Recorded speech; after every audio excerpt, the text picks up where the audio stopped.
There is a feeling in the air around Indianapolis right now that is hard to ignore. It is that heavy, electric tension you only get when a franchise is on the edge of something massive. Real fans know the feeling. We have seen greatness before, but what is brewing behind the scenes at Lucas Oil Stadium feels different. It is about the future, the legacy, and the pursuit of that elusive Super Bowl ring. If you are a faithful member of the Horseshoe family, you need to hit that subscribe button and like this video. We are talking about a shift. Let us get real for a second, because something truly special happened last year that we are only just beginning to process.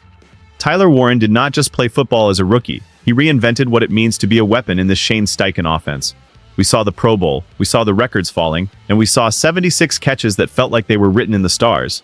But here's the thing that is keeping me up at night. There is a buzz growing, a noise that is not just local anymore. The national experts are starting to catch on to what we already knew. Matt Okada just dropped a bombshell, listing Warren as a primary breakout candidate for 2026, and he is talking about first-team All-Pro potential. Think about that for a second. We are not just talking about a good player, we are talking about a guy who could realistically be the best in the entire league at his position. This is not just hype. It is a collision of talent and opportunity that feels almost overwhelming. When you look back at how he stepped onto the field and looked like a seasoned veteran from day one, you realize that 817 yards and 5 scores were just the floor. Now this is where it gets interesting. The projection is that Warren could see his target share explode from 112 to somewhere around 150. That kind of volume is unheard of for most tight ends, but Warren is not most tight ends. He is becoming the heartbeat of this passing game. And honestly, it feels like the team is leaning into this.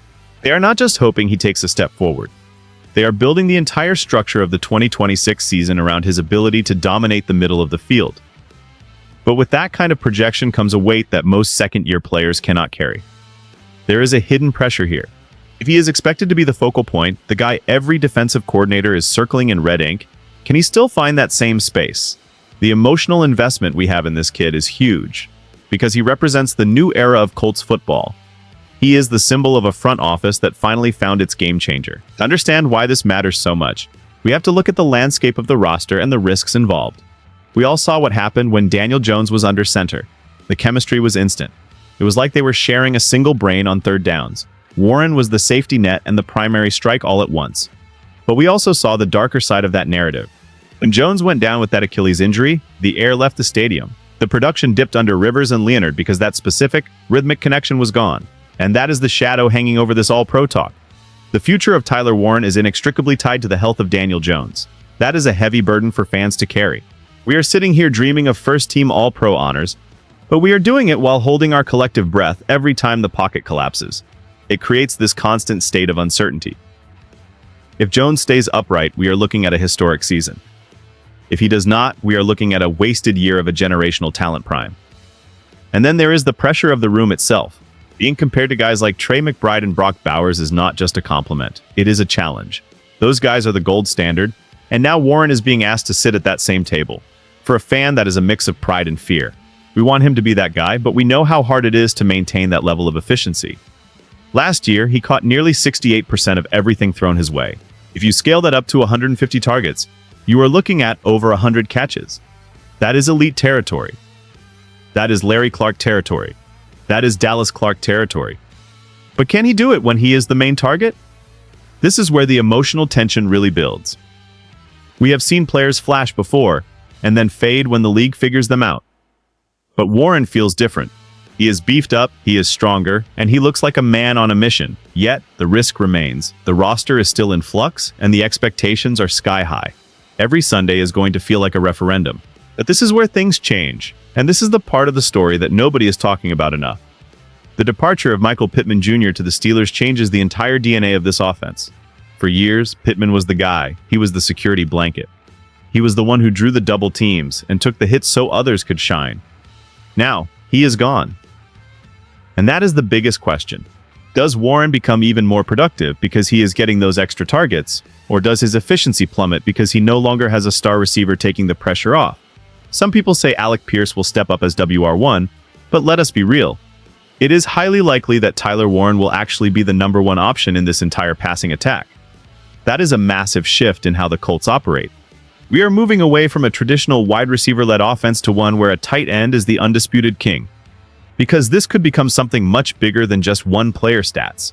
It is about the identity of the Indianapolis Colts. Are we becoming a team that punishes you over the middle until you break?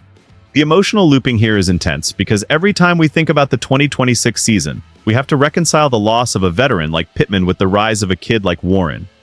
It is a gamble. It is a huge, high-stakes gamble by the front office. They are essentially betting the house on Warren's ability to handle the ex-receiver workload from the tight end position. If he succeeds, Shane Steichen looks like a genius. If he struggles under the weight of being the primary focus, the offense could stall. That uncertainty is what makes this so dramatic. We are watching a transition in real time.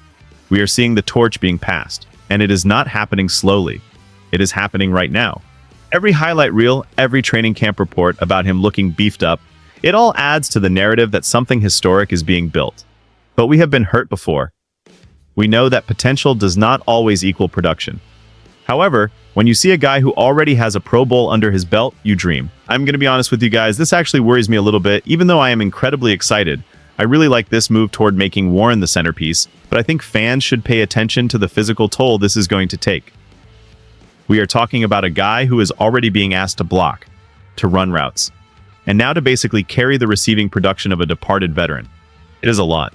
But then I see those photos of him in the offseason, looking like he has added even more lean muscle. And I start to believe. I really believe he is ready for this. My insider perspective tells me that the coaching staff is not just confident, they are certain.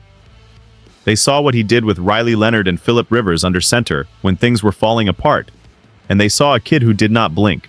That is what gives me hope. This could be incredible. Imagine a season where we have a tight end catching 110 balls and dominating the red zone. That is the kind of production that wins divisions. That is the kind of production that makes a quarterback life easy. But this could also become a problem if the depth does not step up. If Alec Pierce cannot keep defenses honest, Warren is going to be facing triple teams. I want to see this kid thrive because he represents everything we love about the Horseshoe: toughness, reliability, and elite talent. It feels like we are on the verge of having our own version of Kelsey or Kittle, someone who defines the era. There is a certain pride in that, is not there? Knowing we have a homegrown star who is already being ranked alongside the best in the world. I am choosing to stay optimistic, but it is a cautious kind of optimism. I want to see how that chemistry with a returning Daniel Jones looks in the first few weeks. If they pick up where they left off, the rest of the AFC is in serious trouble. We are looking at a potential first-team All-Pro season that could propel this team back into the elite conversation. It is a beautiful, terrifying possibility that makes being a Colts fan so intense right now. We are right on the edge. The story of Tyler Warren is far from over, and in many ways, the real journey is only just beginning. We are standing at a crossroads where a single player development could dictate the success of the entire franchise for the next 5 years. The tension is real, the stakes are higher than they have been in a long time, and the pressure on number 84 is immense. Can he become the best tight end in football? All the signs point to yes, but the NFL is a cruel league that does not give anything away for free. He is going to have to earn every single one of those 150 targets. He is going to have to prove that he can lead this team without Pittman by his side. The future is uncertain, but it is also brighter than it has been in years. I want to know what you guys think. Do you believe Warren hits that first-team All-Pro ceiling, or are the expectations getting a little too out of hand? Is Daniel Jones the right man to lead him there?